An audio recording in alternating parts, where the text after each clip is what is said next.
That one's taken.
Joslin, and I am a member of the board of the Joslin Memorial Library. Thank you for coming to Valley Players Theater tonight for the original production of Keep Up Good Courage, a story documenting life during the Civil War, from letters written home by men and boys to their families in the Mad River Valley. You might have noticed outside the Civil War monument, and maybe you haven't noticed it before, but there's a little spotlight on it. Some of the individuals' names are on that monument. Siobhan Travers, our program director at the library, along with Alice Evans, researched these letters out of the Vermont Historical Society in Barrie. They organized the letters to write the script. Bobby Roode was right and left hand in bringing this production to the stage. Your program tonight was created by Siobhan, and the artwork was created by Anna Church, who is our children's librarian. We are also fortunate to have music this time from the Songbirds, James and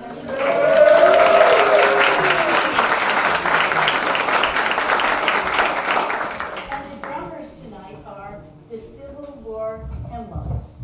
And I'm not sure when we're going to see them.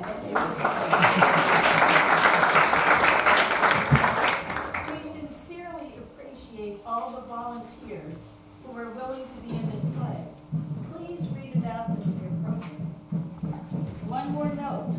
We would like to recognize Alice Evans for recently receiving the Richard O. Hathaway Award from the Vermont Historical Society for her book, Our Suffering Brave, Waitsfield Boys and Men in the Civil War.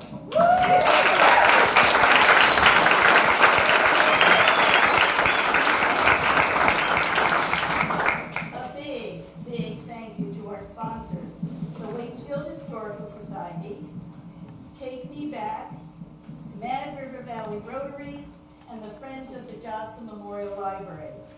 And thank you also to Valley Players for their assistance with our production. There will be refreshments in the lobby during intermission, and there's also a donation box if you would like to help to support the library. As always, there are a few safety measures. If you should need to use the bathroom, please go.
In case of emergency, the exits are through the doors you came in or over here on your right.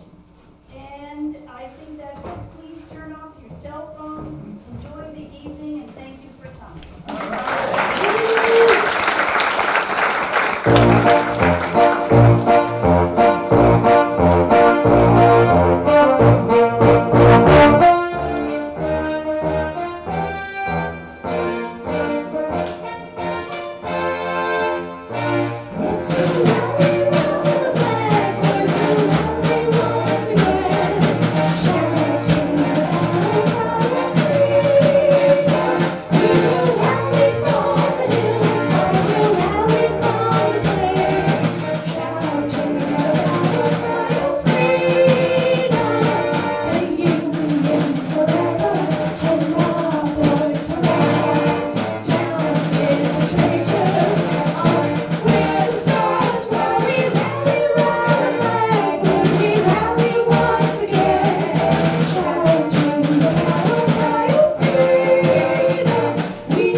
The majority of adults in Mad River Valley households in 1860 were subsistence farmers.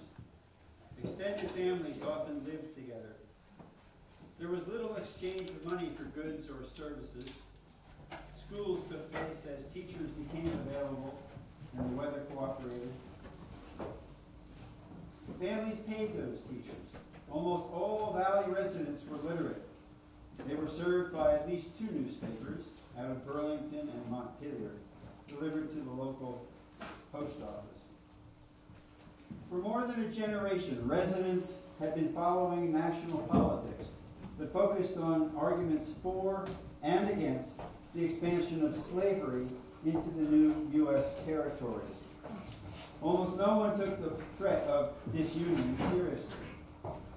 When a Southern Carolina militia unit fired on federal Fort Sumter in Charleston Bay just 5 weeks after Abraham Lincoln was inaugurated, citizens in the North and the Midwest were electrified. Young men by tens of thousands volunteered to travel south to put down the revolution and the rebellion.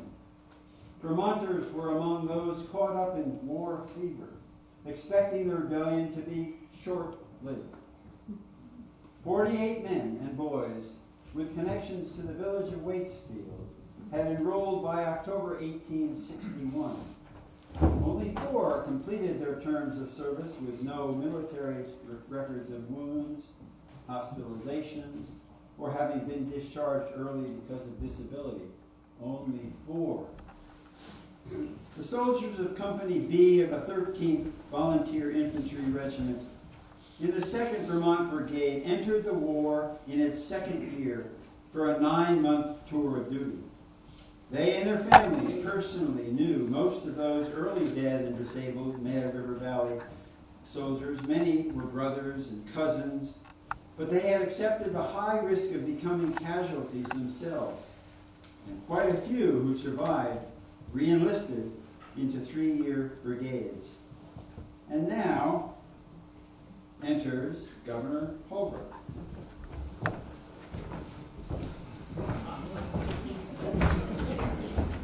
Under President Lincoln's latest call for 300,000 volunteers, our state has been asked to send 4,898 men, ages 18 through 45, in good health, to protect Washington for the next 9 months. Those who enlist will serve alongside their brothers in the 11 Vermont infantry regiments, the 1st Vermont Cavalry, and our artillery. Let's do this, men, so no conscription will be necessary. You will be known as the 2nd Vermont Brigade, the 12th, 13th, 14th, 15th, and 16th Vermont regiments. Preserving the Union were these soldiers' priority, but as they were exposed to the reality of Virginia slavery, many had become convinced that the constitutional protection of slavery must be abolished, and the Confederacy must be defeated, and that political compromise with the South was no longer possible. That conviction often put them into conflict with neighbors back home. And now we meet Dutton and Marinda Silsby from Moortown.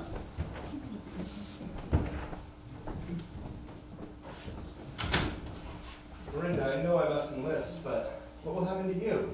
My treasures, Mary, Ellen, and Margaret? What about the farm? How will you manage? It's only 9 months, but so much can happen in that time. What if I don't come home and you have to go on without me? I don't want to leave you. No, let's go. Just help to preserve the dignity of our nation and transmit to my children the blessing of a free government. Don't want to lose the republic that our forefathers fought so hard for 100 years ago. And it promises to bring some much needed money for our family. We will write each other often, and I will count the months until you are back in my arms again. Mother and father are here. They'll help look after you and the children. Try to get some help at the farm, especially during sugaring and haying season.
Dana from Waitsfield, right? Yes, Samuel Jackson Dana. You're Soapy. What you giving now? Russell Dutton, Silsby. Go by Dutton, from Moortown now.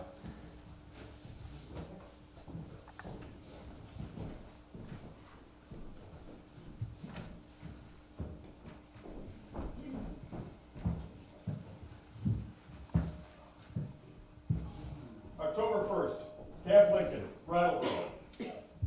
Dear wife, thinking you'd be anxious to hear from me yesterday. I had the headache hard. We arrived here at 4 o'clock and drawn our blankets and canteens and then went to supper. Our supper consisted of bread and meat and poor coffee, but I can go with that. Our bed last night was the soft side of a board, but tonight we shall have some straw. It rains here today, but I ain't detailed to go on guard, so I don't care. The surgeon is here inspecting the regiment. I will write again soon.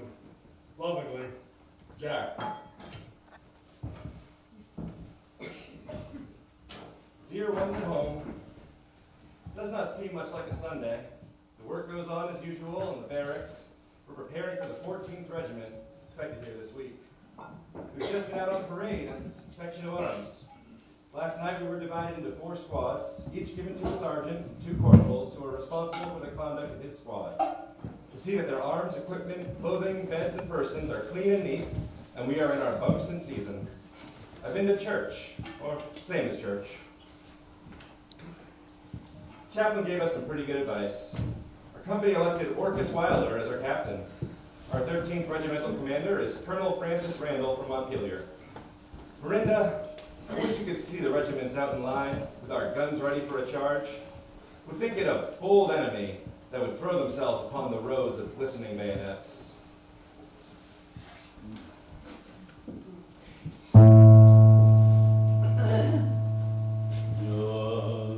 Amazing grace, how sweet the sound that saved a wretch like me. I once was lost, but now I'm found. Was blind, but now I see.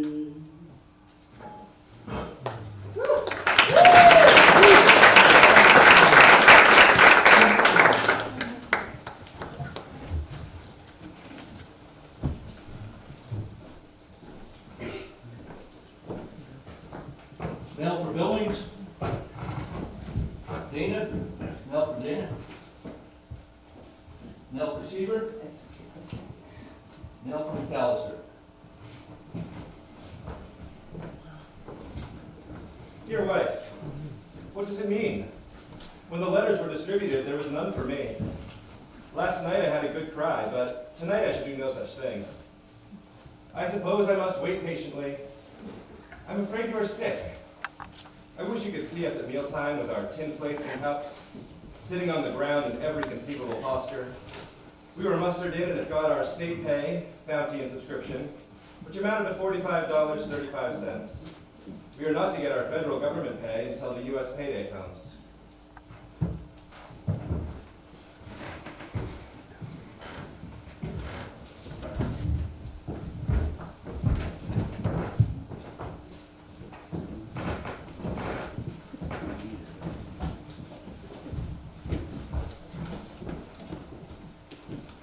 October 11th, 1862. Dear wife, here we are in good spirits, in the cars, 22 passenger and 4 baggage cars. Although thoughts of home sweet home come over us, the die is cast and we go off like men. At Northampton, we drew up a few minutes and the people made a charge on us with apples, both baked and unbaked, cookies, cakes, and baskets and barrels were emptied in short order. You have no idea how we were cheered. All along the route, people turned out, waving flags and handkerchiefs.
barren looking. Yet there are some fine farms. We passed through Princeton and Trenton, and the thoughts of the deeds done there by our fathers in the days of the Revolution should tend to inspire us with a spirit of patriotism that should keep us through many trials. We were treated very nice by the people of Philadelphia. The ladies and children pressed forward to kiss and shake hands with us. Hello, soldier. My name is Laura Thomas. My father is in the Army. Hi, Laura. It's a pleasure to meet you. I have 3 daughters at home. One about your age. I'll write them and tell them about meeting you.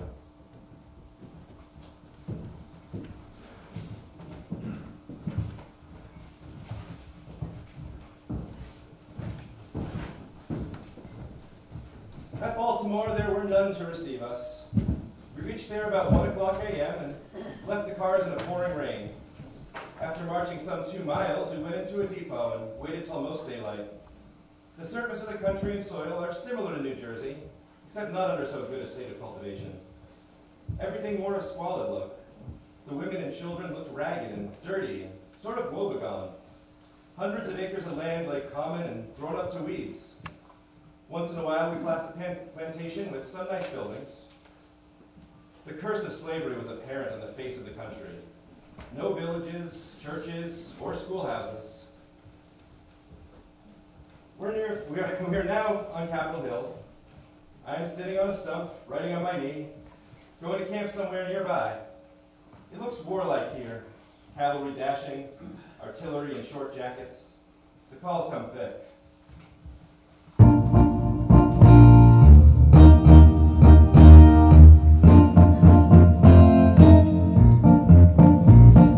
Chanting tonight on the old campground, give us a song to cheer our weary hearts, a song of hope and friends we love so dear.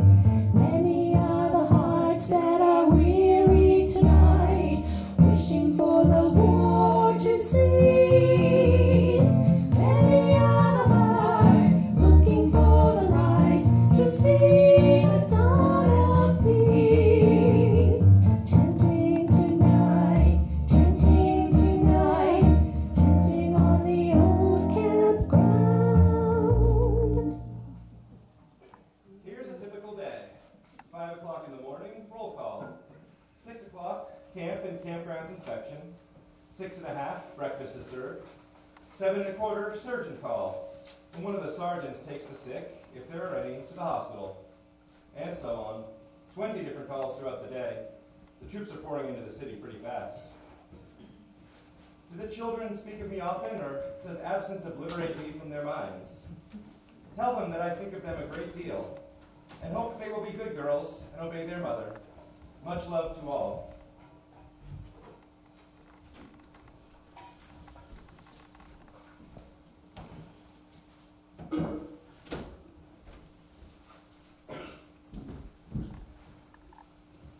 October 17.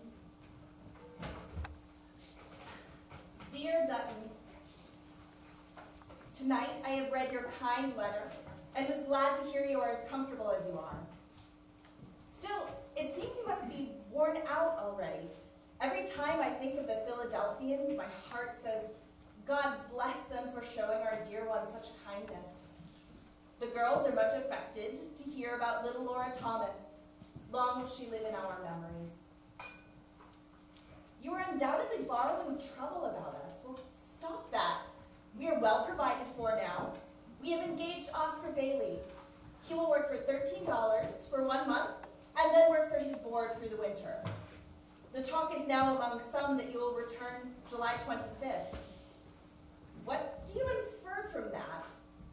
I hear that the Valley Guards and others intend giving you a warm reception when you come home. I guess others besides the Valley Guards will too. And I don't believe the latter would care to have you go back to Dixie, but I guess some of the Valley Guard would like to have you stay if it would prevent the possibility of a draft. Oscar began work this morning. I feel quite courageous again now. We have someone to depend upon. I like Oscar's appearance better than I expected to. And people tell us he will be a good hand. Casey. Sunday, October 26th. Dear Miranda, it seems like a fall day in Vermont. It looks strangely to me to see the gardens look as they do. Roses and flowers of every hue in full bloom. I'll send the white flower that I picked in the garden in front of the Capitol. The rose I picked in a private yard. Hartwell from Warren. Silsby, you sign this page? What is it?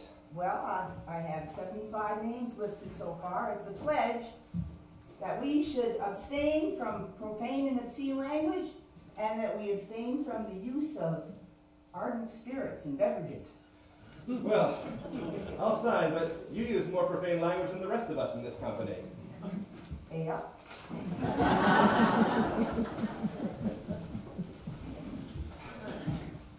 I have been taking care of Lieutenant Jones. I suppose you have heard that he is sick.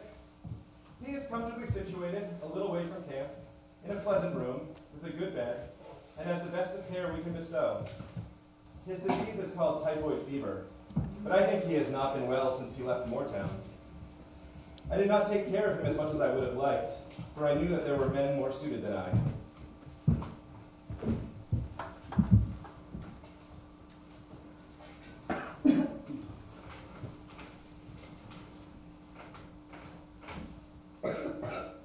There is just received news that the lieutenant is dead.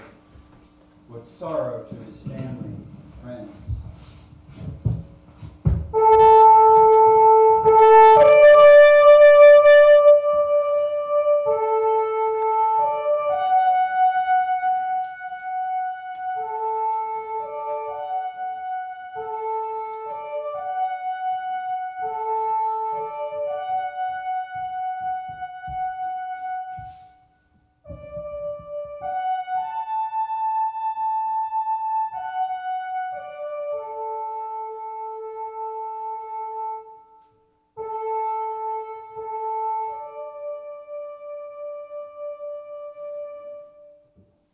Lieutenant Jones' family sustained a great loss, as did the company.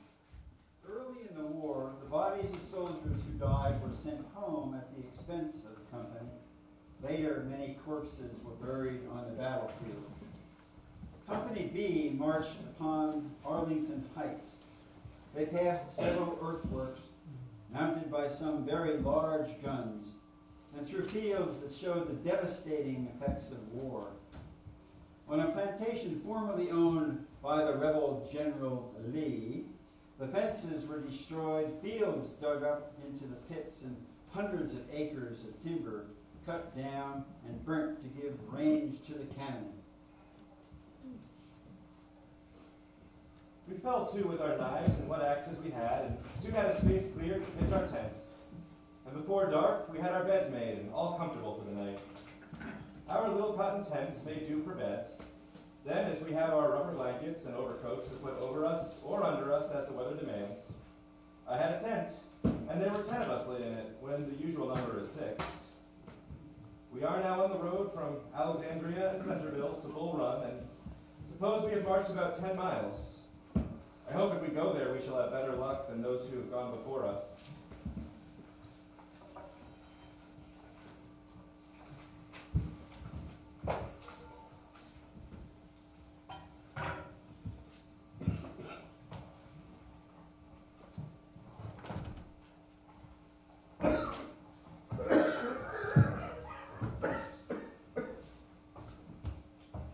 Union Mills, November 3rd. Dear wife and children, I'm a little hungry today with a cold, so they told me not to go out on picket. I shall come out all right tomorrow, I guess. I've took a grist of pills. I've been fetching water to do some wash and my clothes. Some of the boys found they was covered with body lice this morning, but there was none on me, or any that bunks with me. I should like to have had some of the men from Waitsfield that have not come out, took that march with us. There's no man alive that can form any idea what a man can and has to endure without until he's experienced something of it, taking these marches in the mud and rain. But I never have been sorry that I enlisted, for now I can see how this war is conducted. It's now afternoon. We're about 2 miles from the Bull Run battlefield.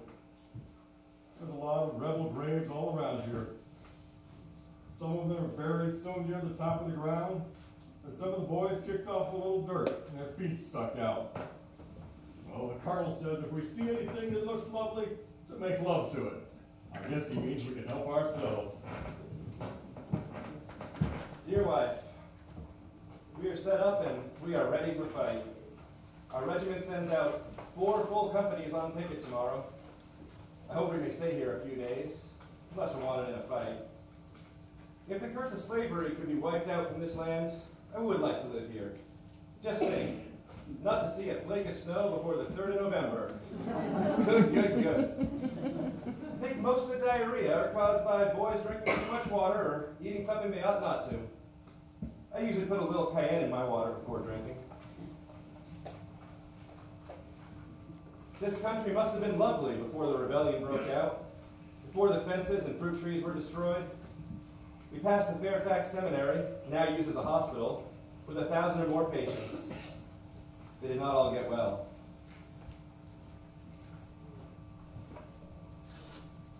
We had our first ration of hard crackers dealt to us yesterday, and for my part, I like them. Find no trouble eating them, but it takes longer.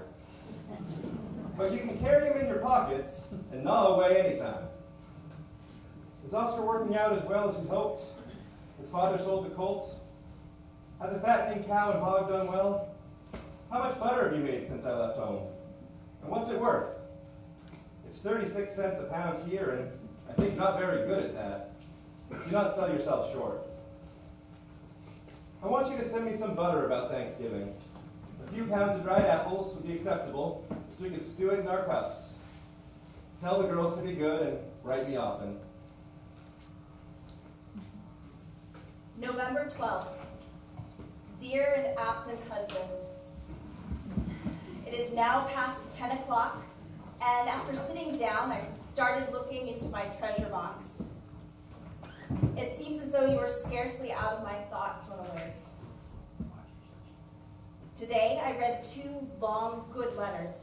What a balm they are to my lonely heart. I can't see as this war has amounted to much yet. Now you must stay there through the winter, and many believe there will not be any fighting in the spring, but that we shall compromise with the South. Oh, what a condition our nation is in. But I ought not to write as I have. Still, I don't suppose my opinions will affect you much. You may see things in a different light.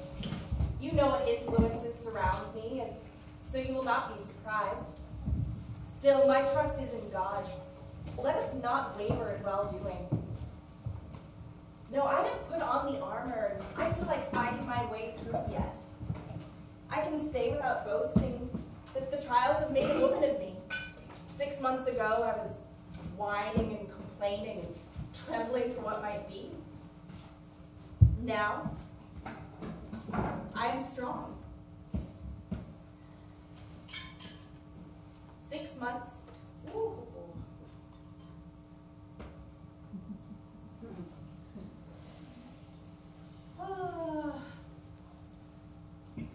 I'm no longer a child. But I try to remain strong for my children and all who rely on me, so long as I have health and strength. Now I must go to bed. So good night, my dear. I will put my arm around your neck and kiss you in my imagination.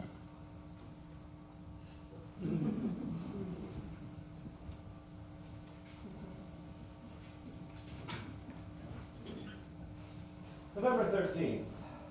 Dear wife, I've just received a letter from you, and I'm very glad to have the assurance that you are all well. 2 men from our company are in the hospital, Corporals Dolph and Turner. Turner has been sick with typhoid fever and is not yet out of danger. Dolph has a sort of slow fever and was carried to the hospital today. We have a fireplace in our tent. It warms up our tent, and we can boil some beef and pork when we have it dealt to us. The boys have been cutting logs for our barracks today, and I have been fishing down the Potomac. It was was high tide and the fish did not bite very well, but I caught enough for a pretty good fry. I wish you would send me some of my lines and some hooks. Write me often. You have but little idea with what eagerness the soldiers flock around when the mail comes in, and if friends at home could hear the cheers as one or another name is called, I know that loving hearts are beating for me.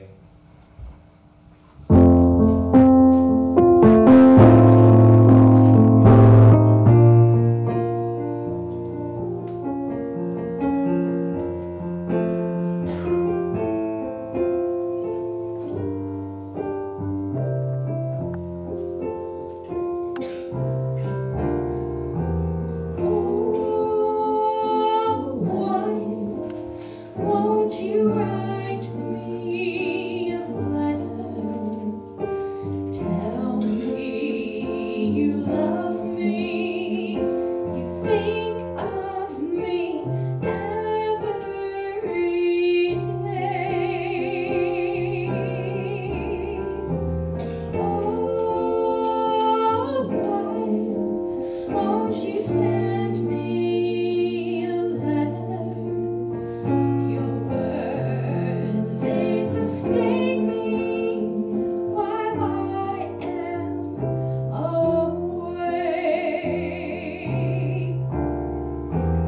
Oh dear, won't you send me some money? I have not been paid yet. It's so hard to wait. Oh dear, I long for your love, and I long for an apple. Please spare me $1. Please send it today.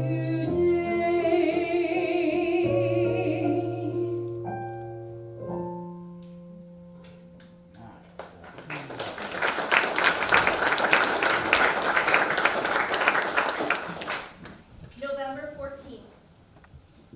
Dear Dutton, I suppose you have heard of General McClellan's removal from office. What do you think of that? There seems to be more dissatisfaction with the management of affairs than I have ever seen before.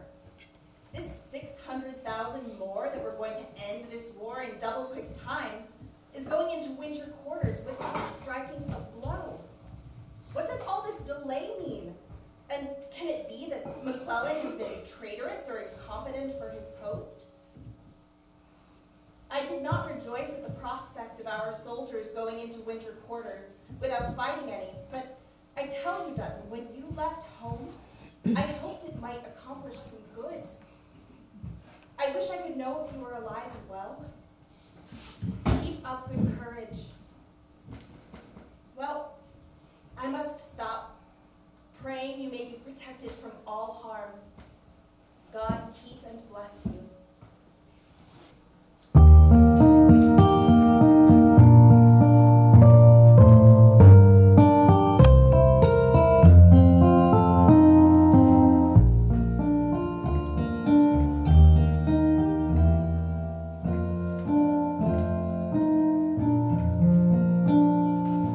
Dearest love, do you remember when we last did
much snow, or not. I think if this war closes soon, I shall buy a plantation here and send for you all. When you get ready to start, I wish you would pack the sugar house and fetch it with you. Then you better hitch the schoolhouse and bring that too, as I have not seen one since I came from the Free States. If the cause of slavery was extinguished and the society was what it is in Vermont, I would like to live here. The land seems to be fertile where it is cultivated.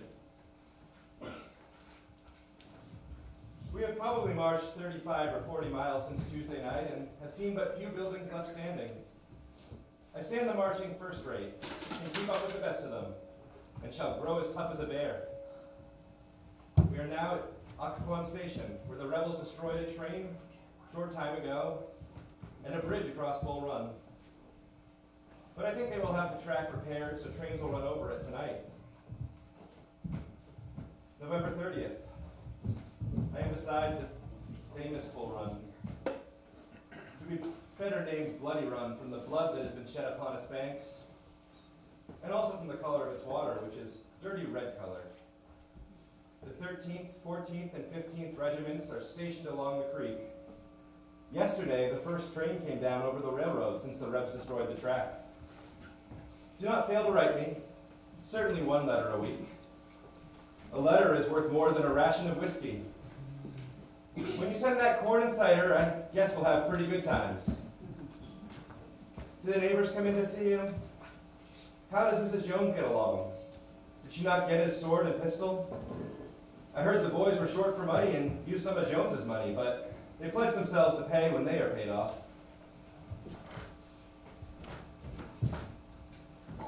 Union Mills, near Bull Run, December 1st. Dear wife and family, there were 800 rebel cavalry seen yesterday about 4 miles from here. If they want anything in our line, they may come out here and they will get it.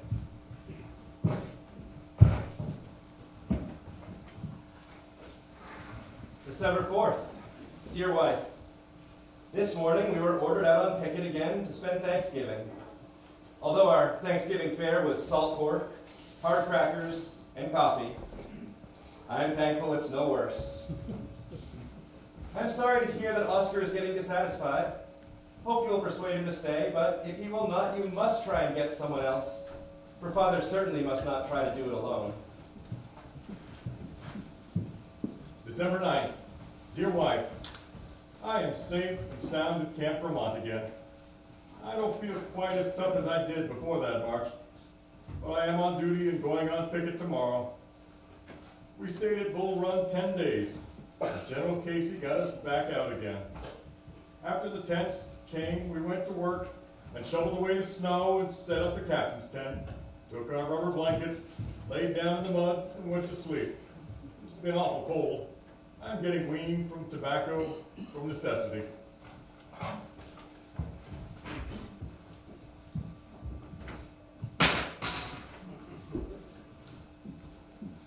One mile west of Fairfax Courthouse, December 13th. Dear wife, I've just eaten a hard cracker breakfast, sitting on a hard cracker box, writing on the cover of the same.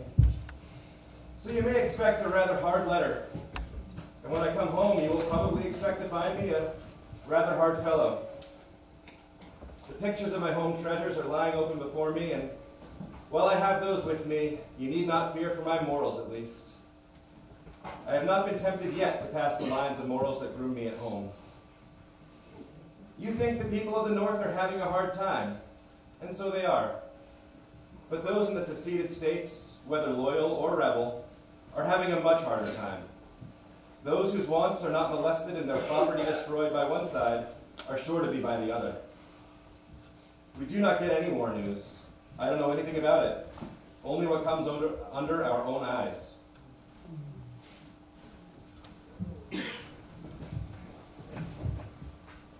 regiment was more likely to hear about battles fought, often no more than 15 miles away, from letters or when they were able to see a newspaper.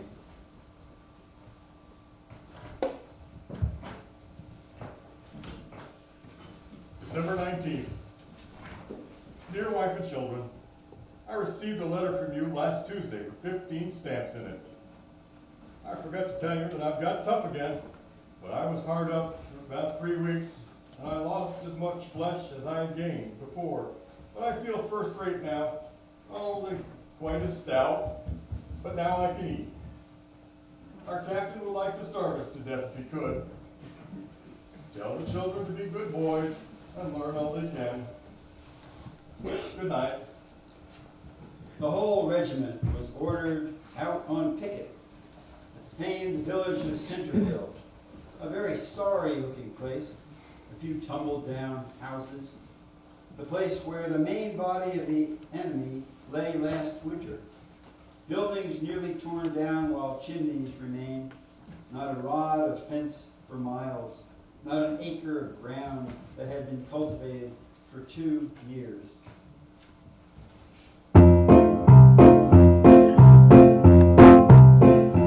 Tis the wail that is heard in camp both night and day. Tis the murmur that's mingled in each snore. Tis the sighing of the soul for young chickens far away. Oh, hardtack, come again no more. Tis the song, the sigh of the hungry. Hardtack, hardtack, come again no more. Many a days have you lingered upon our stomachs sore. Oh, hardtack, come again no more. Oh, hardtack, come again no more. But to all these cries and murmurs there comes a silent hush, as brave wards are fainting at the door. For they feed us now on horse meat that the cooks call mush. Oh, hardtack, come again no more. Tis the song, the sigh of the hungry. Hardtack, hardtack, come again no more. Many a days have you lingered upon our stomachs sore. Oh, hardtack, come again no more. Oh, hardtack, come again no more.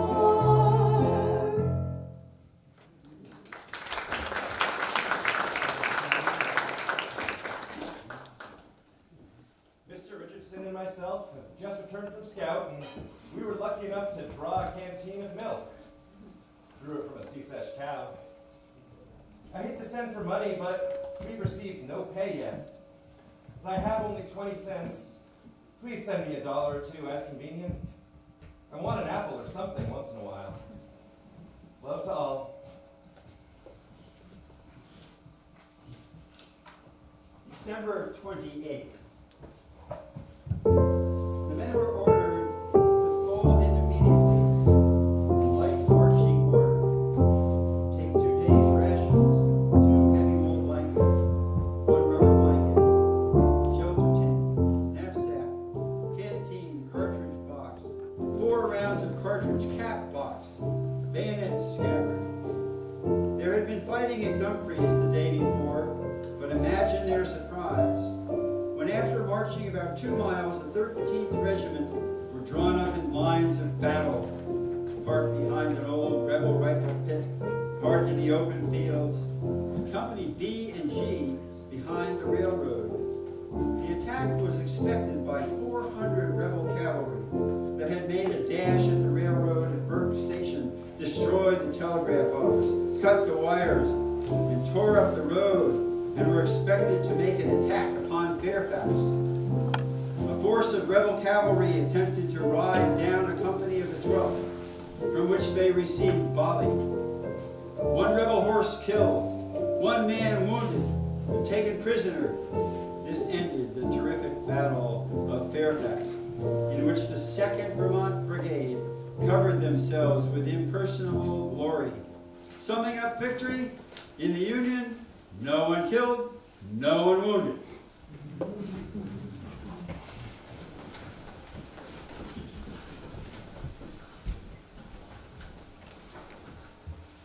January 1st, 1863.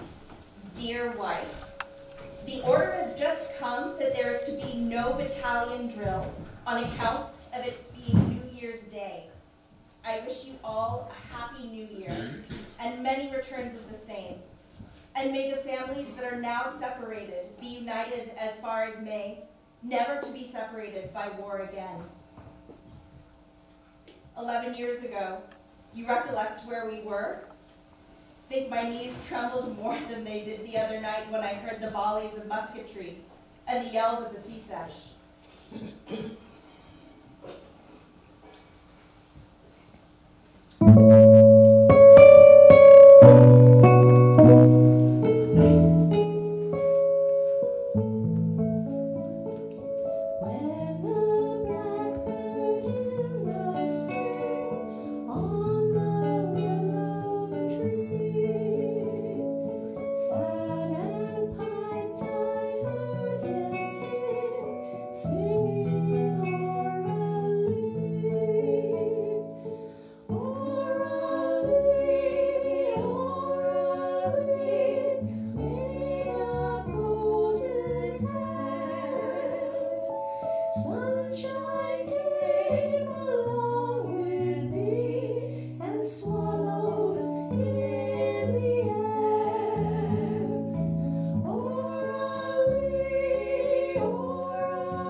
Children and the many happy days we have passed together.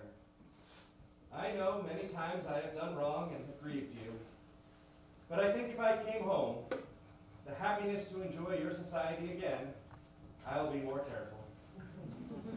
How plainly we can see our mistakes after it is too late to rectify them. But I know you will overlook these things for the love we bear each other. It is now evening and the boys are singing a good deal, and it is hard to keep back the tears. I am earnestly looking forward to the time when I can once more see my home and embrace my dear family. And I feel that time will come. But if we do not meet here, I trust the choices of heaven's holdings will be sent upon you and guard and keep you. Charles W. Turner died in the hospital at Alexandria Sunday.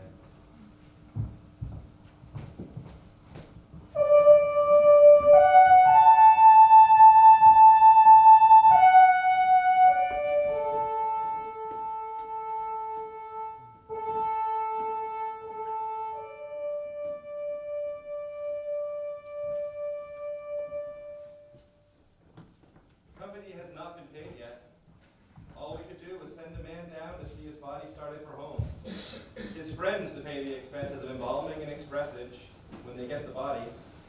The company standing ready to reimburse when they are paid.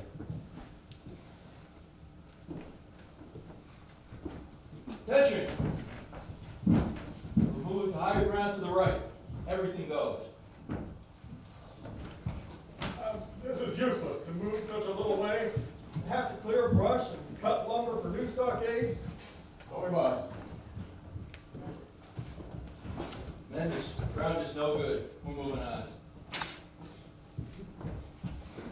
Farmer planned his work in this way, you would not make much progress. This is some insight into the way they're putting down the rebellion.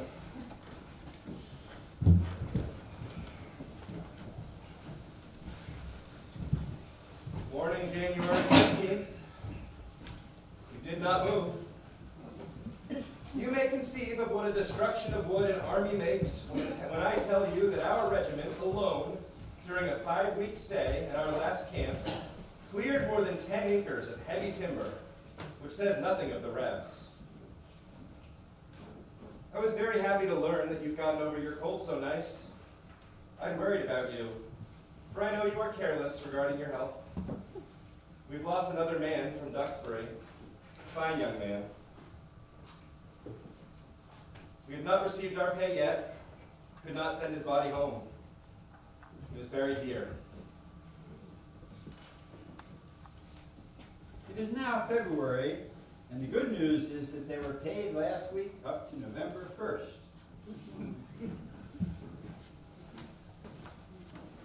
My pay amounted to $37.95. I think I shall send home $30 by express to you. You can keep some by you and apply the rest where it is needed. Perhaps there's taxes to be paid.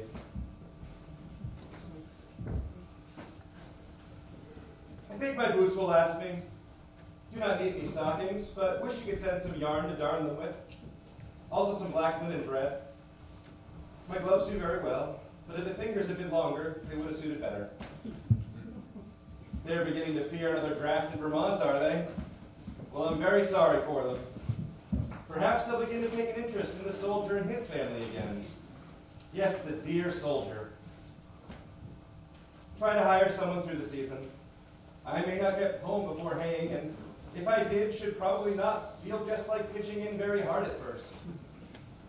You may rest assured that absence has not made you less dear to me. No, on the contrary, you never seem so dear to me. February. Dear Dutton, Mr. Rogers was here yesterday and spoke of the money you owed him. $2. I will give it to him sometime. That's right, ain't it? I take comfort in paying up the debts as fast as I can. I do love to make a little X on those accounts you left in your book. I don't mean to buy much this winter. If you do live to come home, I don't want a lot of debt for you to have to pay. February 14th. Dear wife, I went to see Charlie Liscombe, who was threatened with fever, and found him nicely broken out with measles. There's been some cases in the 12th and the 15th, and today I learned of some cases in our company. I have been having my pants fixed today, turned and new seated. They're most as good as new. The fixing only cost 15 cents. On February 17th, Dutton shared with Miranda that there are now 18 cases of measles in their company. He was glad to have had them all ready.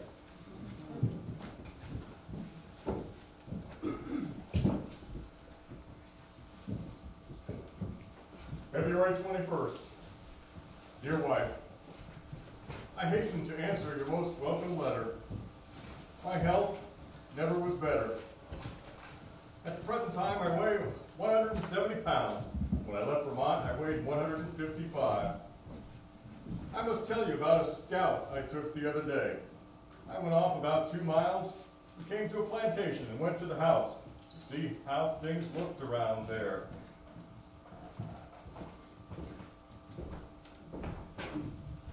Come in, soldier. Where are you from? From Waitsfield, Vermont. You're a long way from home. Would you like to take dinner with us? I would welcome that. We had some hoe cake and bacon and butter cakes and apple pie and coffee with cream and sugar in it. I stayed until 3 and had a good time. Write to your wife and tell her that we didn't kill you or hurt you. I used to think that a Yankee would come in here and murder us or do really mean things to us. You're welcome to come back anytime. Since then, he's been at the camp, selling pies and biscuits.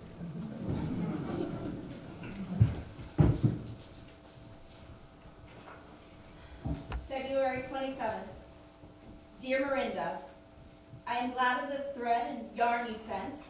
I have not popped the corn you sent yet, but shall. Can do it in a spider. Stoughton has been trying to take his brigade farther south by General Casey, but General Casey told him if he wished to go, he might. He got his wish when the rebels made a raid upon Fairfax Courthouse, taking him, and what was of more use to them and to us, I guess about 100 horses. I don't think many in the brigade are sorry. The general kept his distance in a fine house 6 miles from his command. The regiment is now under the command of Colonel A.P. Blunt of the 12th. March has come at last, but to me it does not seem much like it. Rain and mud is the order of the day. Do not draw any salt beef or mule lately. Sometimes we have apple pie, or just the same as apple pie. Hardtack with applesauce on it. Likely I will not get home before July, and should want someone through haying, as I have not done anything for so long. I suppose you think a soldier's life is very hard, but I call it very lazy. On the whole, I don't call it so hard as working on a farm.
As some of the North are now clamoring for, a dishonorable peace by which the blood poured out by her brave sons gone for naught.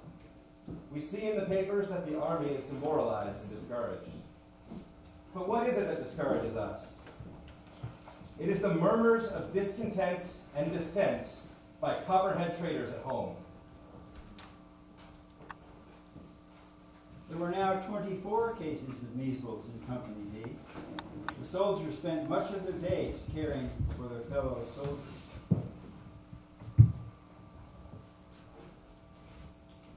March, dear wife, do you keep all my letters? I hope you do, for I don't keep any diary, and they might come in handy to refer back sometime. The Rebs are a little saucy over across the river occasionally, but if they want a flogging, let them come. You wanted to know if I went to that house alone. I did, but we can't leave camp to go to any house now without a pass. I was much pained to learn that Mother was ill. You can hardly understand the feelings of a soldier far from home, knowing that his wife or his child was sick and he cannot go to them. While this hell-born rebellion continues, heartaches and heartbreakings will continue. Night before last, the rebels tried to make another raid upon Fairfax, and our men took some 20 prisoners. March 15th. Ever dear husband. It is the first pleasant Sabbath we have had this month. Friday, I got another letter from you, and at the same time, the newspapers containing an account of the attack at Fairfax Courthouse and the capture of General Stoughton. I do not feel easy by any means. I'm almost sorry to see you so anxious to see some fighting, and yet I suppose it is very natural, especially for them that want to fight instead of having a good time. On March 16th, the colonel ordered Dutton to take the men to hold the ford that the rebels would try to cross. It was a cold night, hard, frozen upon the ground, and they could not have a little fire for fear of exposing their whereabouts. Around 1 o'clock, they heard the tramp of men in the distance, and they were on the alert in an instant. Miranda, I knew by the tramp of feet that the force must greatly outnumber us. But I posted my men under cover of the pine woods and waited for the onslaught. Do you suppose I was excited? Well, probably I was some. I know I was outnumbered 3-1 and responsibility resting upon me. I did not feel as though I was going to be shot, but expected as they outnumbered us that after a few volleys they would surround us.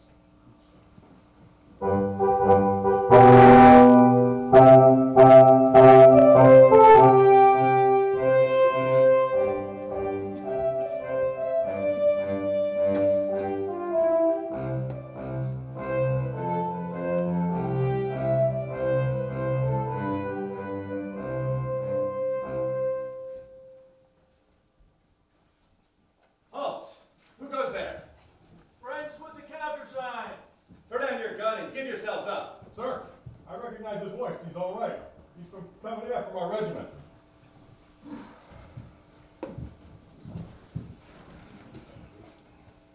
My health is good. I hope if any of you have signs of diphtheria, you will not delay to do something immediately. Give camphor gum to hold in the mouth. I have it recommended by many. Tomorrow is your birthday. I will send a medal up you're wearing. The real value is but little, but perhaps the time may come when our children, or theirs possibly, might prize it. What could you not give for something your grandfather won in the Revolutionary War?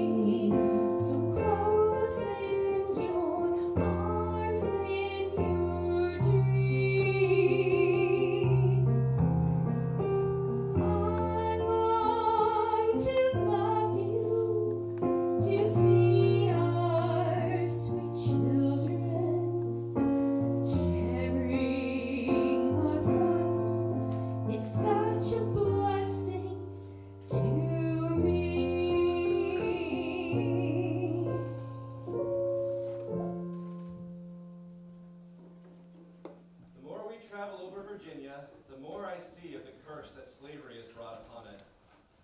The war has brought upon thousands and thousands of acres that were run out in tobacco and are now grown up to pine.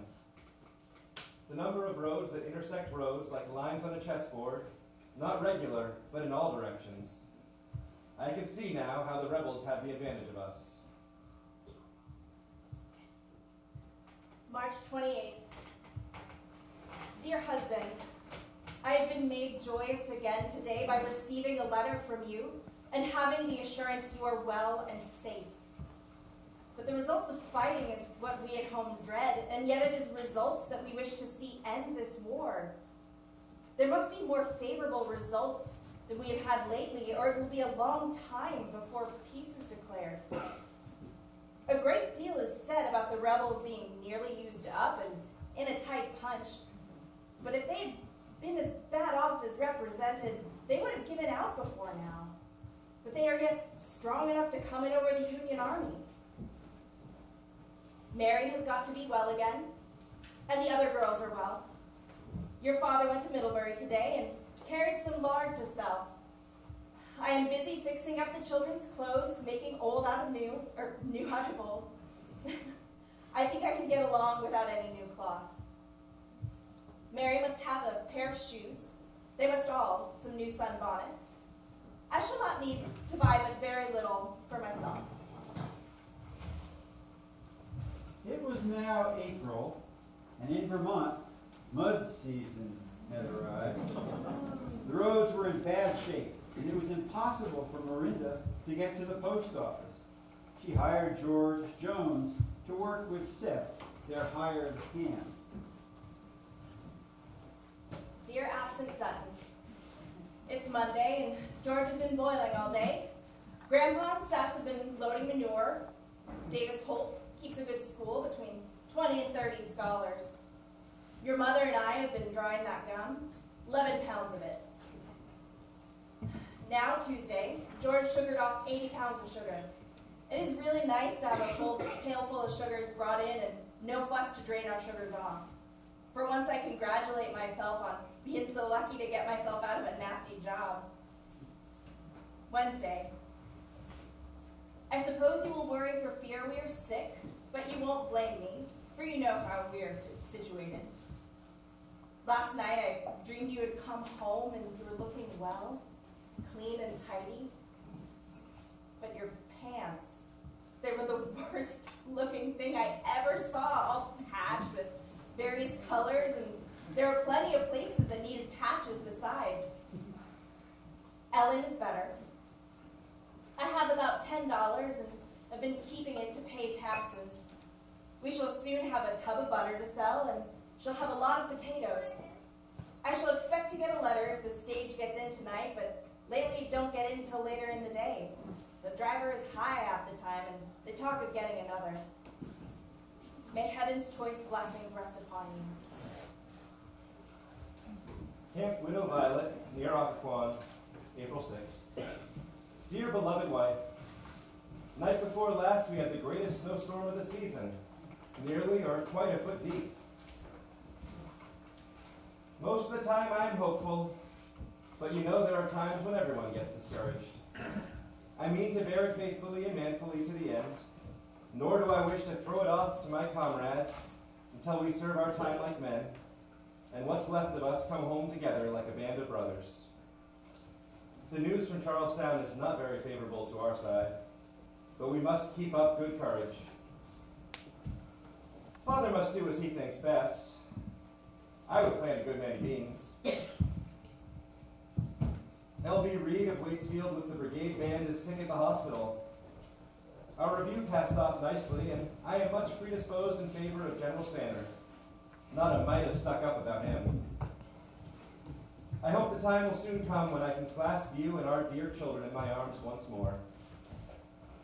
Dana Stoll and Siren Thayer are in the hospital with fever, neither considered dangerous.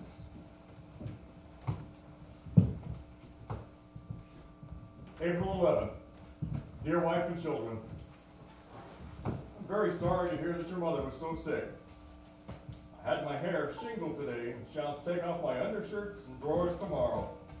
We have lice big enough to carry a man off our backs. We've packed up all the clothes that we could part with in boxes and barrels, and they're being forwarded to Brattleboro. I need to go, for I have to help cook. I've been washing clothes, and that ain't much rest. I promise you, and I've made up my mind, if I live to get home, I should get you a wringing machine, for I believe I should want one if I washed much. We lost our chaplain. He died Tuesday night. He had the jaundice.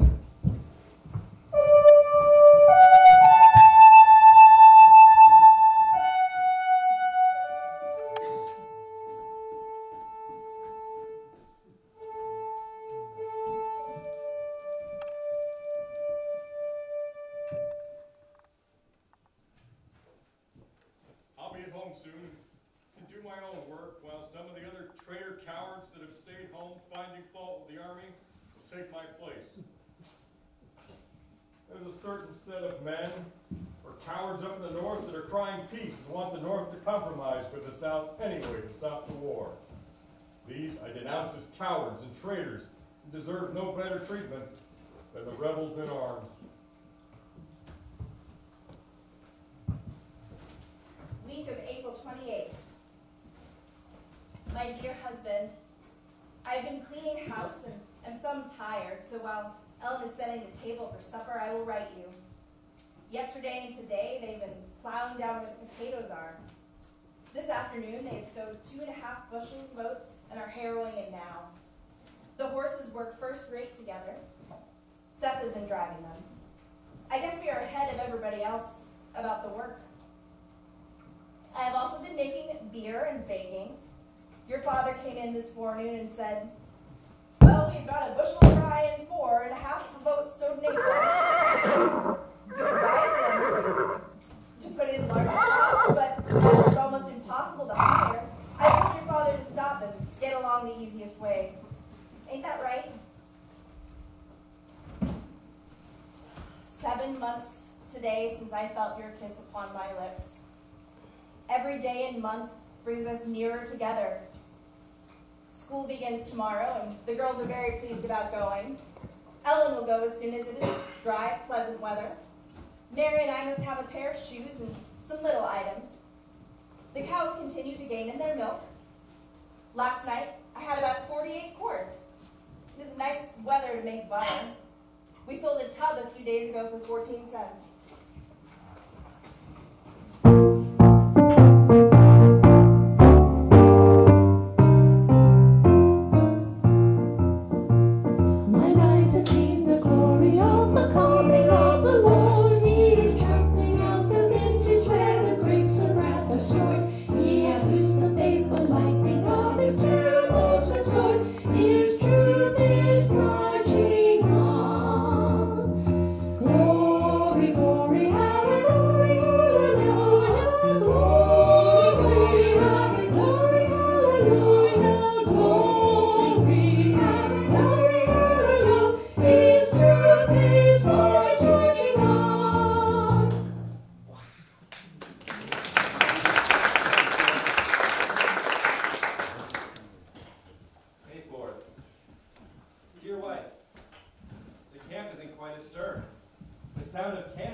Still, we are doing our duty here, it being necessary to guard the crossing.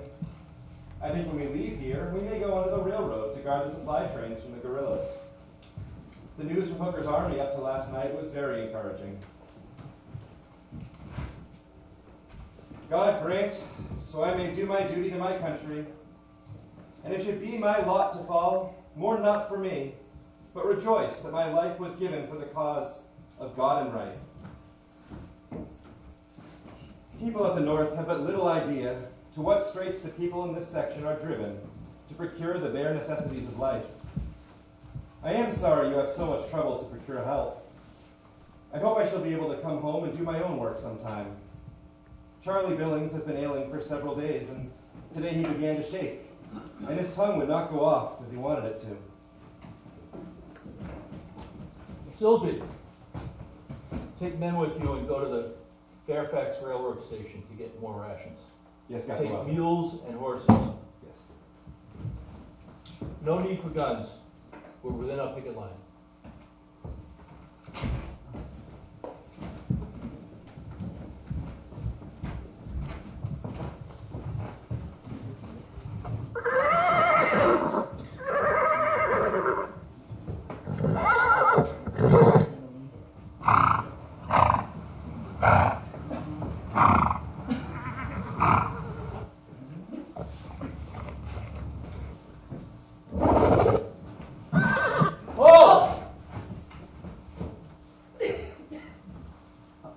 What does this mean?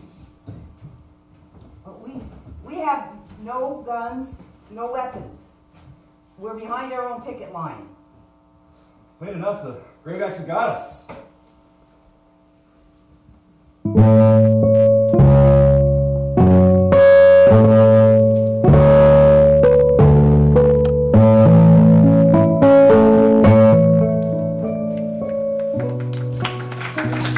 Unhitch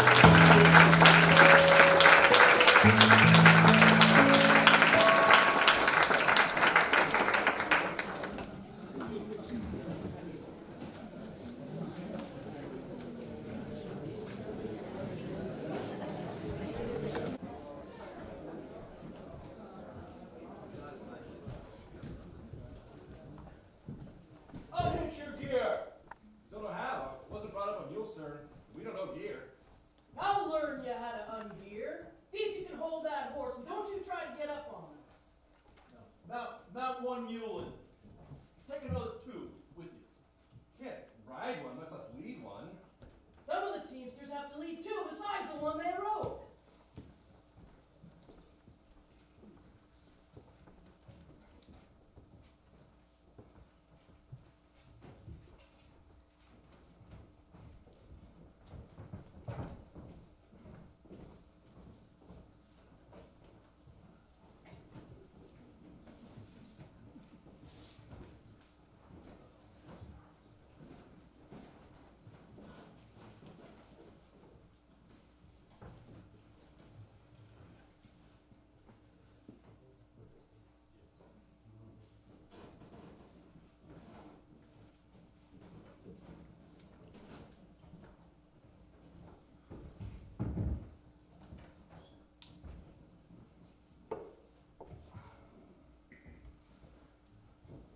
May 15th.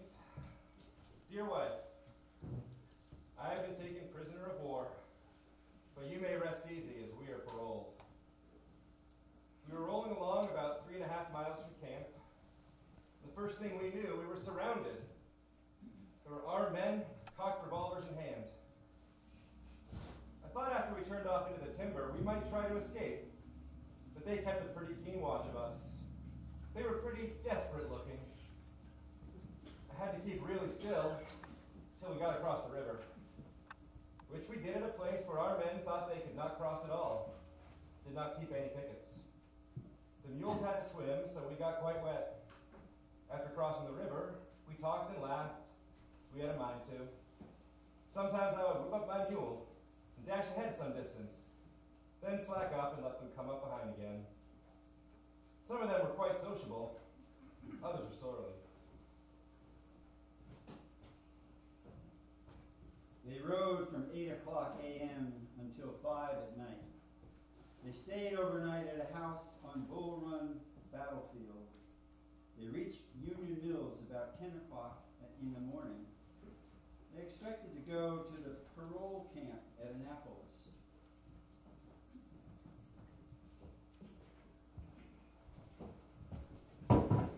Soldiers Retreat, Washington, May 19th.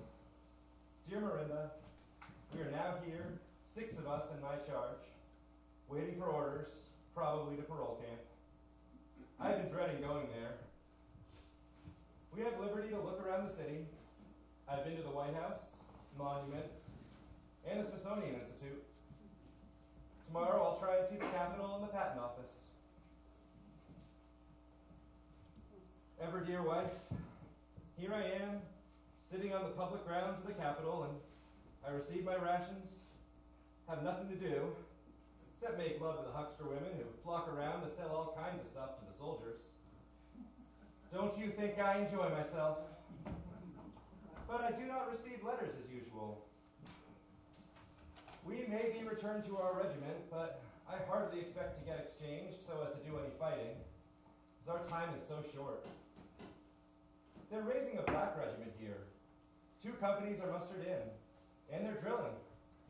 I don't see but that they do as well as any body of men would do.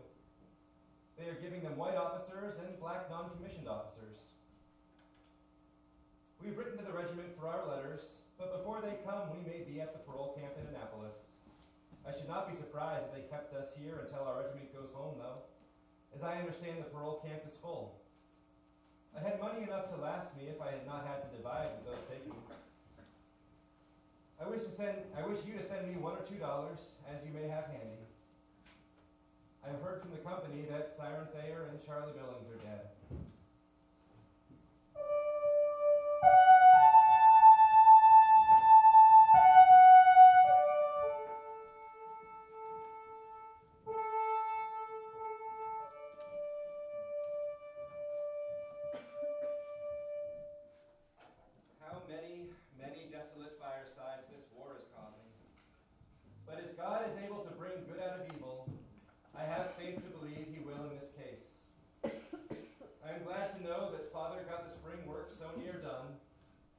sorry you did not get help. Has the orchard blossomed well? And is there a prospect of apples? How many lambs did you raise this spring, and how many sheep have you? How many turkeys and chickens have you? Father can do as he thinks best about raising a colt. Are you raising any calves this year? Do you trade at Spalding's now? May 31st. Dear wife and children, we sent little Ben Reed home yesterday, boxed up, and I'm afraid we shall have another to send before long. I expect to go on picket tomorrow. About when we should come home, we shall be there sometime if nothing splits bigger than a goose quill and nothing goes through smaller than a cartwheel. I just heard that in the fight with Mosby, we lost 18 killed, and we got 30 of the Rebs prisoners. The report is that Lee is trying to get around toward Culpeper Courthouse. We had a time singing songs last night and drinking whiskey. First I've drunk since we've been here to this camp.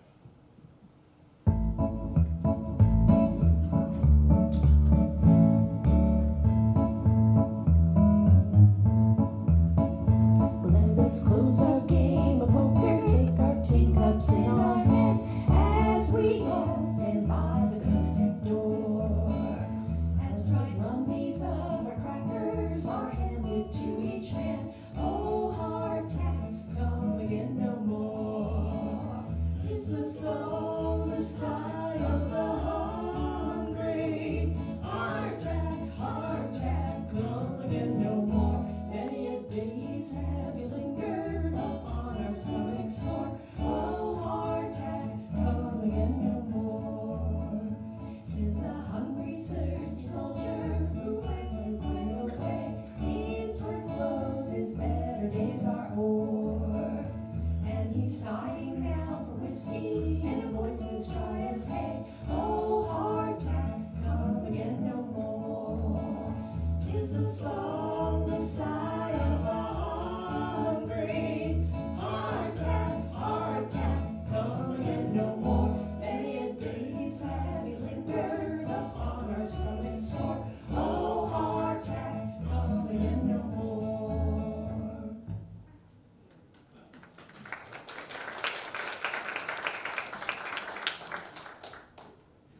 June 4th, 1863.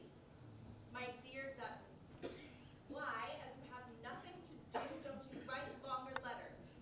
I can't help smiling to think how you looked and felt, but I did not think of laughing until I heard you were paroled. If you had attempted resistance, some of you would have lost your lives and nothing would have been gained. I suppose soldiers carried their guns wherever they went, but I suppose you had no thought of danger. School has not been kept this week as the teacher is sick. Seth is hoeing potatoes. I do hope I shall see you in 2 weeks. I've sent you $2.20 since you were taken prisoner, besides some postage stamps, but I think it very likely you have not gotten them. Goodbye until we meet.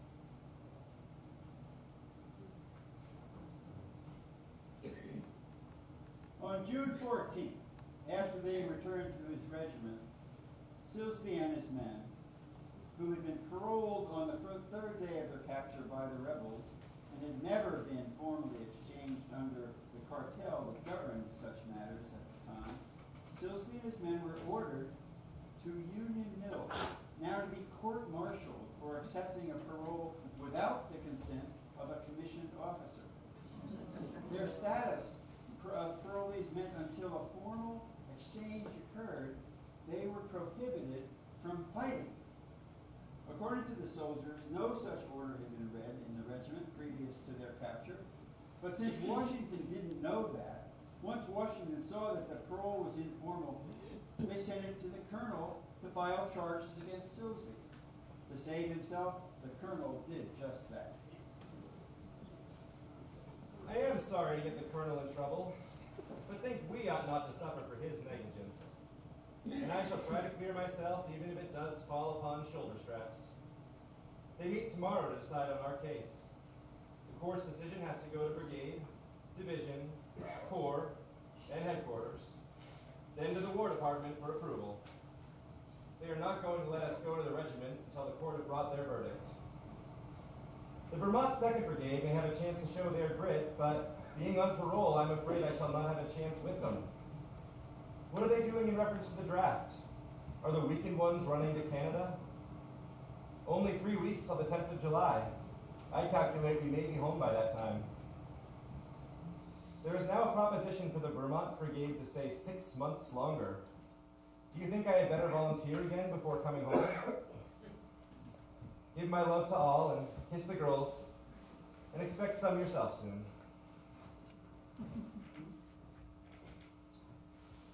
Button heard rumors that the whole brigade was ordered to be ready to move by 12 o'clock midnight, and the pickets were coming in from their posts. They didn't yet know where they would go or if they would go at all. He writes a few lines to Marinda saying, "You need not think they will keep us longer than the regiment stays, because they can exchange us just as well after coming home. I suppose you will be alarmed about us, but keep up your courage. God has carried me safe so far, and I can trust myself yet in his care. I suppose we are to go along with the brigade, but we don't expect to be allowed to do service. It is only about 2 weeks before our time expires, yet 2 weeks may bring about great change. If we fail to meet here, we have faith that we will meet wherever, and separation never comes." June 26, 1863. My dear husband, unless I hear something new, this will probably be the last letter I shall write to you until we meet again. Now I count the days, but with all my anticipation of happiness, a few more days may dash all to the earth, and I try to keep myself under control by thinking it is not yet too late for sorrow to come. But I feel a strong conviction that you are surely coming. When you stand inside our home and I have my arms around you, to be sure you are in this body, then I shall be sure that there is joy in store for me. Not until then shall we be assured of happiness, and even then we are not sure how long after our reunion, how long either of us may live to enjoy our reunion. 2 weeks more, I hope to rest my head upon your bosom. But I'm so afraid that you will not return, that something will turn up, they will keep you longer. We get but little news here. Everything is so quiet.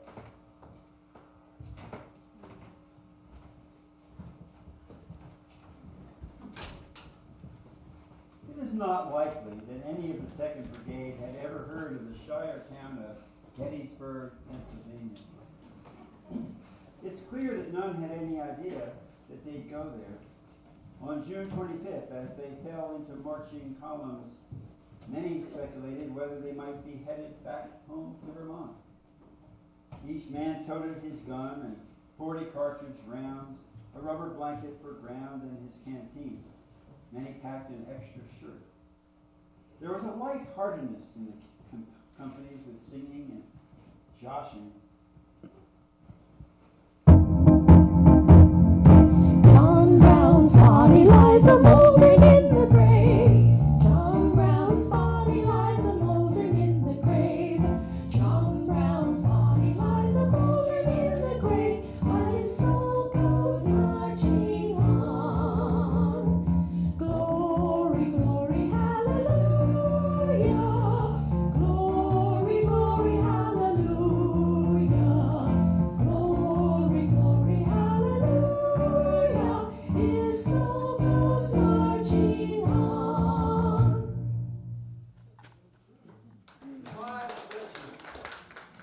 Five regiments of the brigade came from their respective camps along the Bull Run. They consolidated at Union Mills, Virginia, by 1 o'clock that first afternoon. Soldiers estimated that their first day's march had measured 25 miles. The injured were allowed to mount ambulances for part of this day's travel. Though the march began with joking and banter, it declined as the miles stretched. They supposed the enemy was somewhere in Maryland or Pennsylvania.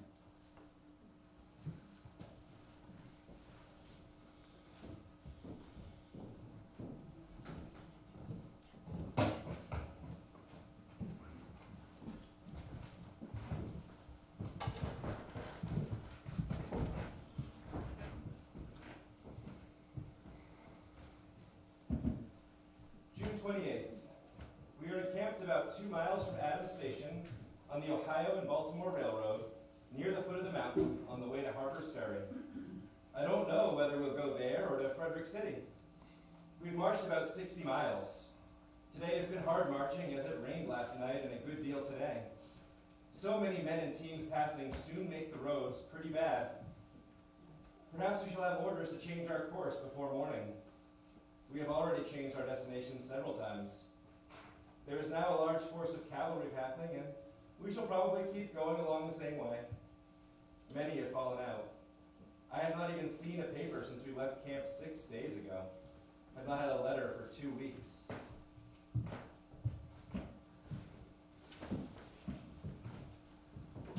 Emmitsburg, Maryland, July 1st, 1863.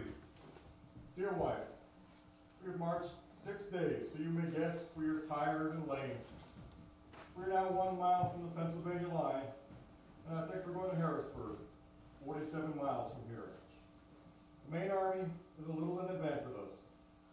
This is the hardest march there's been since the war commenced.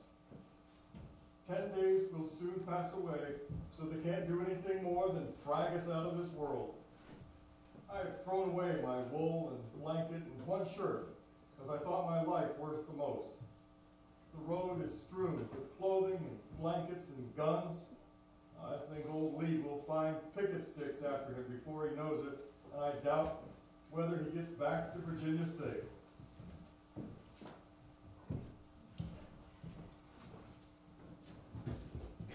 Some of the men's feet were in bad condition. Many needed medical care and a rest. It was some of the hottest weather the troops had known. On July 1st, they were informed in the morning that they were not to march. But by 9 o'clock, orders came for them to fall in. Moving rapidly through the mud and rain at 4 o'clock, the smoke like a vast, dark, snow-drifting cloud rolled up before them from the field of Gettysburg 5 or 6 miles away.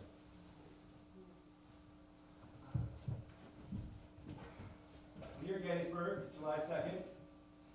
Dear wife, children, father and mother, I seize a few moments after a hastily swallowed breakfast, perhaps for the last time, as we are supposed to be on the cusp of a very heavy battle, unless the rebels fall back. We did not get in sight of the battlefield yesterday until about 4 o'clock, after most of the fighting was over. Our men, being outnumbered, were obliged to fall back, yet it is said we took some 1,000 or more prisoners. Our brigade has come up, and all through the night they have been coming in, so I guess we shall be enough for them. Most of what we fear now is that they have or will skedaddle. No fighting this morning. The report is they are falling back, and I am afraid we shall not get a lick in. I am in good health and spirits. I believe we shall whip them and come out all right. But if in the performance of my duty I shall fall, let the consciousness of the justness of our cause in which we are engaged sustain you. Goodbye until we meet again.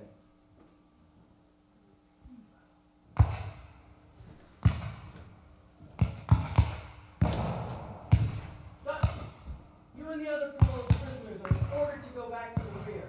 Take care of the adjutant's cases. Yes, sir. We'll do so.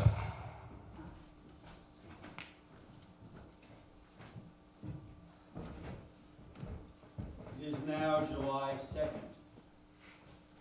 The enemy is now feeling their strength, and after nearly 4 hours of almost unbroken silence, heavy fire suddenly opens on Cemetery Hill.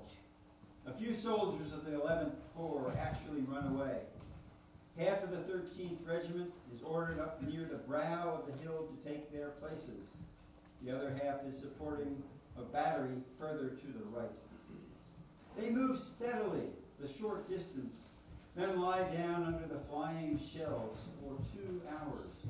A most terrific cannonade is kept up at this point, and along to the left for 2 hours, the destructive missiles come whizzing and bursting, sending down their death-bearing pieces among the men and crushing through the little strip of woods on their right.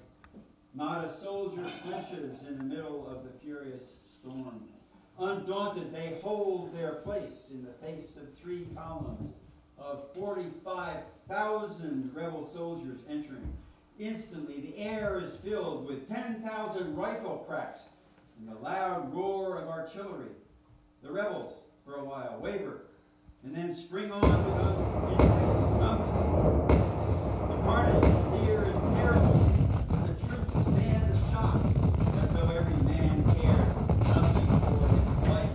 In a few minutes, the rebel columns run on with greater force and more fury than before. The 6th Corps arrives on the field, and almost at the same instant, a division from the right wing is sent to support the left. The 13th line of battle has been broken, and the rebels dragged off a battery near the center. Instantly, the 5 companies of their regiment are deployed and charge down the sloping hill over the dead, shouting and firing into the foe. Do not feel afraid, yet I know I am exposed to danger and death from the flying missiles. I know I would feel more excitement if I were actually engaged in taking part in the action, but I have not been exchanged and have no right to take part. I don't think they had any business to take us along with the regiment and should have sent us to parole camp. It's now sundown, and the fire, still heavy, slackens on the right and increases on the left. I'm afraid we're outgeneraled, but perhaps not. The close of day will soon put a stop to the carnage. Our wounded were carried to field hospitals. Hold your fire! Tried to get some sleep, even as the Confederates continued to wage war until 10 o'clock. On the morning of July 3rd, they awoke by the crackling of the skirmishers' rifles.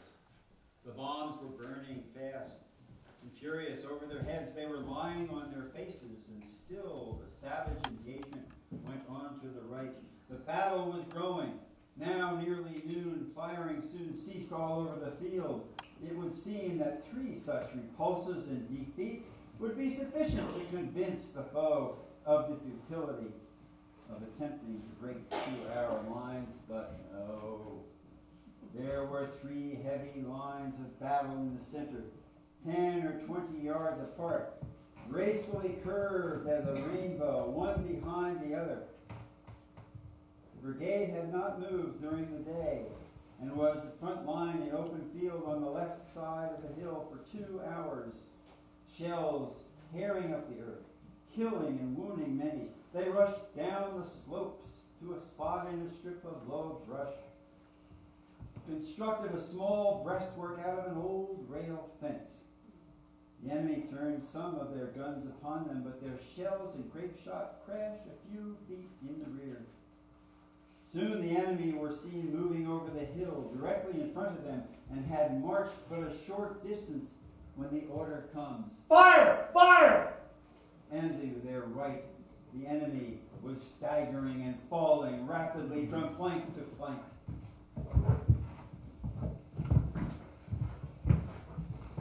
Silsby, do not fight.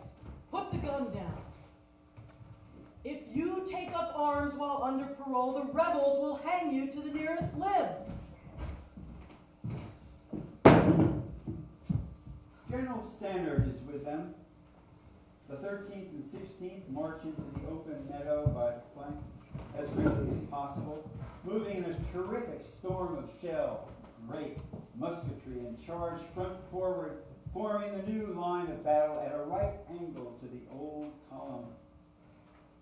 The old line bringing them onto the flank of the advancing foe. The rebel column is broken into pieces.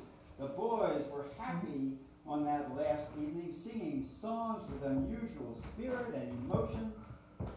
The 13th Vermont's term of service came to a close during the retreat outside a little town in western Maryland, in a green valley between long ridges, a place that surely reminded the lads of home.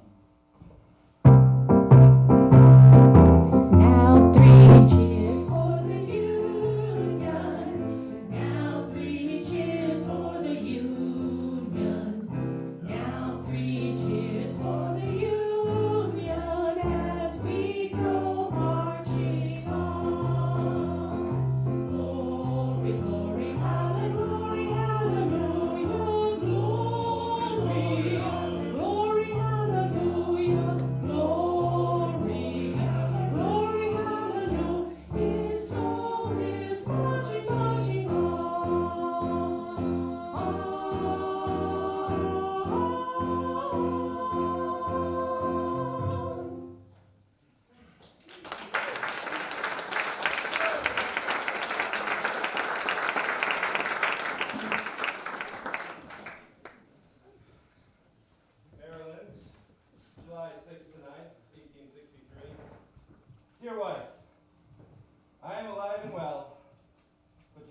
Joslin of Warren was killed. One of the Moortown boys wounded, and Calvin Seaver lost his leg. We are after the Rebs, have whipped them badly. This morning I received 3 letters from you, the first for about 3 weeks. The regiment is to start toward home today. I suppose you've been feeling very anxious about me. It is said by our soldiers that our regiment was under the heaviest artillery fire ever was known in this country. And our regiment was in the first line of battle. I will not attempt any account of the battle, as I was not engaged. But I was under fire of both shot and shell part of the time. The time will drag slowly now before we shall be mustered out. I wish you could come down and go home with me. We had an invitation to go to New York to help quell the draft riots in the city, but we did not go. I don't know when we shall get home. We're going to get a $26 bounty. I remain yours, Dutton.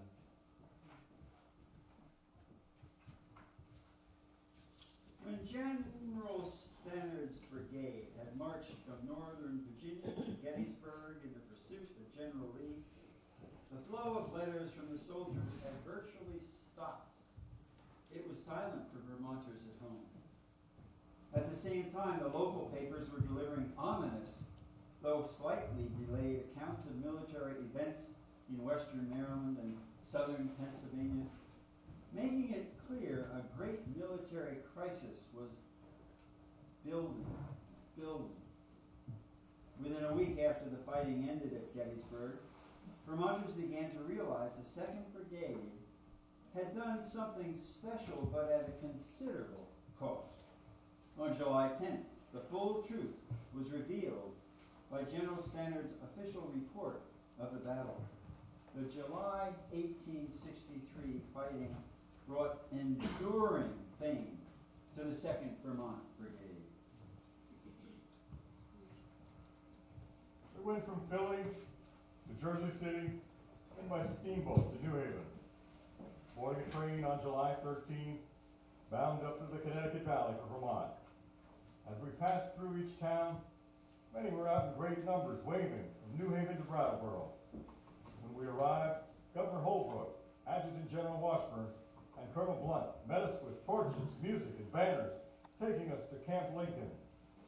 Not one word of complaint now about our bare boards for beds.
Dear wife, I hope you will not look your eyes out watching for me.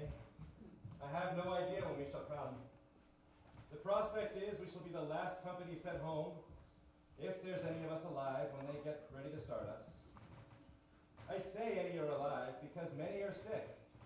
And if they do not go soon, will never go alive. Sergeant Thayer, Ziba McAllister, Boyce, Carpenter, and several others are very hard up. It seems as soon as the excitement was over, the men gave way under the fatigue and the disappointment of not going home sooner. My health is good. I can't give you any directions when to come for me in Middlesex. God only knows, but I think it'll be when the officer's pay stops, when the whiskey is all drank, and the fancy women are all dead.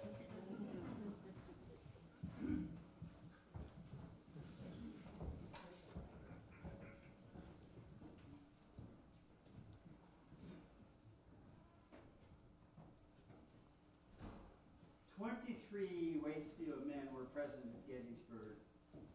2 members of the company were in hospitals at the time of the battle. 4 others had died earlier in camp, and 1 who had been discharged in January for severe illness, measles, would die from complications of that disease in November. Of those 23, 3 incurred wounds at Gettysburg but remained on the firing line. None died in battle. However, the deaths of 2 men shortly after the company reached home were ascribed to exhaustion and fevers related to their marching and fighting. Following Company B's discharge, 3 from that group chose to enlist in other units. They all became casualties, with 1 being wounded in Virginia, another dying of typhoid fever in North Carolina, and the 3rd expiring in a POW camp. The War of the Rebellion continued, of course, in the Battle of the Wilderness alone, where more Valley men were killed. The state of Vermont took over 1,200 casualties in one day. Having sent 1/10 of the population to war, by the spring of 1865, Vermont was mourning over 5,000 lives lost. And what became of the men whose letters have been the basis for this production? Dutton Silsby, who could not fight in Gettysburg because he was the subject of a court-martial over an irregular parole, returned unhurt to his family in Moortown. 10 years later, the Silsby family moved to Iowa. Jack Dana remained in the Mad River Valley throughout his lifetime. He held nearly every town office in Fayston, including service as the town clerk for 26 years. He was married 4 times, sired 7 sons. He lived to 92. Edwin Palmer was elected 3 times to the Vermont legislature and served as Vermont superintendent of schools. He lived until 1914, and it's probable that he was the only Company B soldier present when Waitsfield's Civil War monument was dedicated in 1907. As you depart the theater, you may notice, perhaps for the first time, that monument outside the theater. Community members raised the funds for that memorial, and an 8-mule team conveyed it from the Middlesex train station to the present resting spot. Bronze letters name many, but not nearly all, of the local boys in blue who helped save the Union. May what they and their families sacrificed never be forgotten.